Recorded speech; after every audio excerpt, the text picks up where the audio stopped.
Assalamualaikum dear students, my name is Hamid, I am from Pakistan and this is the class number first of Excel। आज हम लोग Excel की एक programme start करने वाले जिसमें हम लोग बहुत सारी काम करते हैं, अकाउंटिंग करते हैं, टेम्पलेट्स बनाते हैं, बहुत सारे जो है ना ऐसे पेजेस बनाते हैं और बिल्स भी बना सकते हैं। आप इसके अंदर अकाउंटिंग का जो भी ऑप्शन है, जो भी अकाउंटिंग हर ऑफिस में होती है ना, आप वो सारे के सारे अकाउंटिंग बहुत इजीली इसके अंदर यूज कर सकते हो।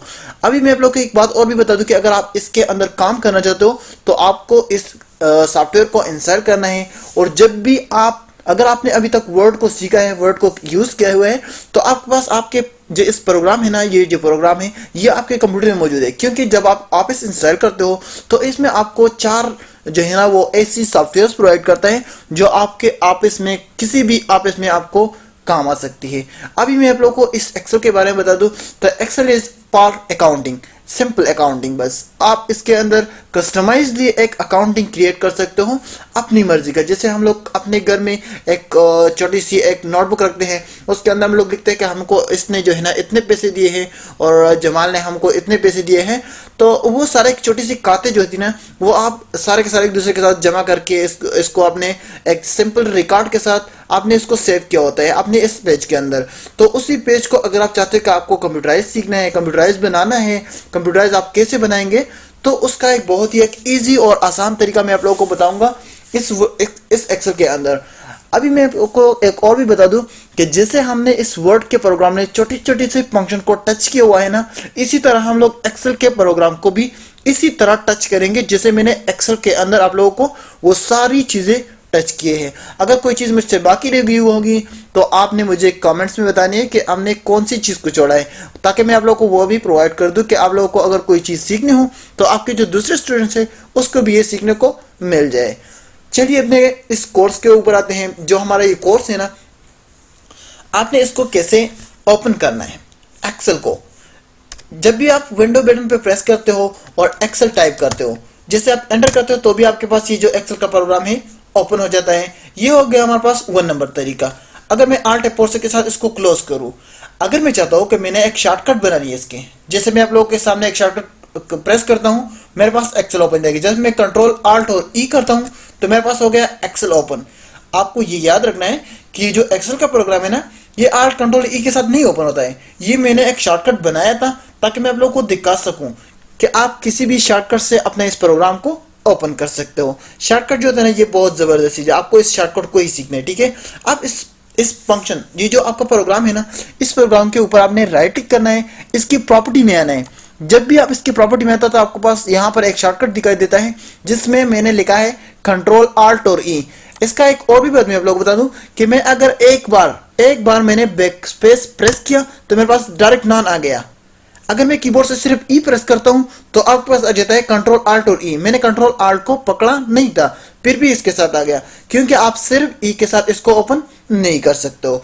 तो ये बात भी आपको ज़हन में डालनी है कि आपके पास जो ये शॉर्टकट है ना, ये खुद से आपको प्रोवाइड नहीं करता है। आप सिर्फ ई प्रेस करो, खुद आपके पास आ जाता है। कंट्रोल आल्ट और ई दबाओ तो आपके पास जो ये एक्सेल का प्रोग्राम है इजिली ओपन हो जाता है शॉर्टकट से। अभी मैं इसको अप्लाई और ओके करता हूं तो आपके पास अभी अगर हम लोग कंट्रोल आल्ट और ई करेंगे तो हमारे पास एक्सेल का प्रोग्राम ओपन हो जाएगा। अभी आपको एक और भी चीज आ गई है, आपको कहता है कि आपको कौन सा पेज चाहिए। बिलिंग स्टेटमेंट, बोर्ड, ये देखो बोर्ड प्रेशर्स, ट्रैकिंग, आपको कोई भी पेजेस चाहिए। हमारे पास बहुत सारी पेजेस भी मौजूद होती है, लेकिन आपको ऐसे नहीं करना है। ये पेजेस तैयार किए गए हैं, ये इसके अंदर खुद से मौजूद भी होते हैं। आपकी मर्जी, आप इसको यूज करना चाहते हो, इसके अंदर काम करना चाहते हो, टच करना चाहते हो, आप इसके अंदर क्या कर सकते हो तो वो भी आप कीजिए। फिलहाल मैं आप लोगों को सिर्फ सिखाने वाला हूं, तो सिखाने के लिए हमने ये करना है कि हमने जो है ना इसके अंदर जाना है और ब्लिंक वर्कबुक सेलेक्ट करना है। जिसे मैं ब्लिंक वर्कबुक सेलेक्ट करता हूं तो मेरे पास आ जाता है एक ब्लिंक स्क्रीन और एक एक्सेल का प्रोग्राम। इसमें आपके पास 2 चीजें ओपन हो जाती हैं। एक होता है हमारे पास बुक 1 और एक होता है हमारे पास माइक्रोसॉफ्ट एक्सेल। ये जो माइक्रोसॉफ्ट एक्सेल है ये एक प्रोग्राम है, और जो ये बुक 1 है तो ये हमारे पास हमारा जो डॉक्यूमेंट है, जो हमारा जो फाइल है ना, उसका नाम है। और इसके अंदर आपको एक चीज और भी मिलती है जिसका नाम है शीट। हर वर्कबुक में आप बहुत सारे शीट्स एंटर कर सकते हो। देखो हमारे पास एक शीट है, जिसे मैं इस प्लस के ऊपर क्लिक करता हूँ, दूसरा आ गया, तीसरा आ गया, चौथा, 4, 5, जितनी भी आपको चाहिए तो आप इसके अंदर ले सकते हो। और इसके बाद आपने ऐसा काम करना है कि हम लोग इसमें क्या क्या कर सकते हो, थोड़ी सी इंफॉर्मेशन चाहिए आप लोगों को।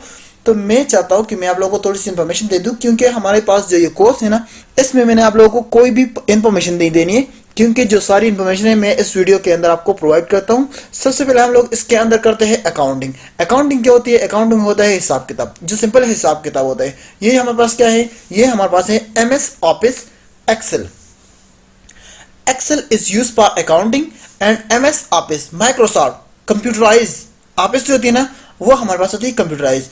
यहाँ पर जो हमारे पास ये एक्सेल है, ये हमारे पास है कंप्यूटराइज। आपको ये याद रखना है कि ये जो ऑफिस की वर्ड है ना, ये अब आपको ज़हन में याद रखनी है। जितनी भी हमारे पास ऑफिस इस वर्ड के अंदर मौजूद है ना, उसमें आप जिस जगह पर जिस भी ऑफिस में जो काम होता है ना, वो आप इस MS ऑफिस के अंदर ही कर सकते हो। कोई भी काम, अगर आप लोग देखें कि अगर आपके पास कोई फैक्ट्री है, उसके अंदर हिसाब किताब होता है, तो हिसाब किताब आप कहाँ कर सकते हो? एक्सेल में कर सकते हो। आपके पास एक DC का दफ्तर है, ओके, आप DC दफ्तर में है, ऑफिस DC ऑफिस जो होता है, उस ऑफिस के अंदर आप क्या कर सकते हो? नोटिस लिख सकते हो। नोटिस कहाँ हम लोग लिखते हैं? वर्ड के अंदर लिखते हैं। और इसके साथ हम लोग के पास एक चीज और ही होती है। अगर आप मेडिकल स्टोर के अंदर जाएं और उसके अंदर, मेडिकल स्टोर नहीं, डॉक्टर के पास जाए, उसके पास एक छोटा सा प्रोग्राम होता है, इसमें आपको आपका नाम और आपका जो एज होता है ना, वो लिख देता है, डेट ऑफ बर्थ लिखता है। जैसे वो डेट ऑफ बर्थ लिखता है, आपको डायरेक्ट प्रिंट करके एक फॉर्म प्रोवाइड करते हैं। इसमें आपके बहुत सारे ऑप्शंस दिए गए थे, डॉक्टर उसके ऊपर जो है ना वो एक टिक मार्क करता है, और उसके टॉप में आपका नाम और आपका जो डेट ऑफ बर्थ है वो होता है। तो वो एक डेटाबेस होता है, उसके अंदर आपको एक डेटाबेस बनाना होता है। तो वो डेटाबेस आप बना सकते हो एक्सेस के अंदर।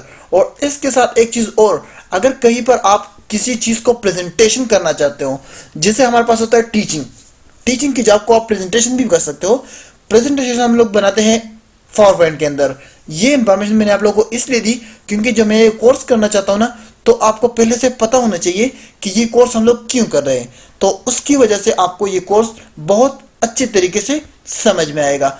मैं चाहता हूँ कि नेक्स्ट क्लास के अंदर मैं आपको कोई भी इस कोर्स के बाहर कोई भी बात ना करूँ, इसलिए मैंने ये बातें सारी की सारी इस लेक्चर में आप लोगों को प्रोवाइड कर दी। मैं आप लोगों को मिलूंगा नेक्स्ट वीडियो के साथ, फर्स्ट लेक्चर ऑफ एक्सेल। तो नेक्स्ट वीडियो के साथ मिलते हैं। इस वीडियो को शेयर जरूर कीजिए, हमारे चैनल को सब्सक्राइब करें।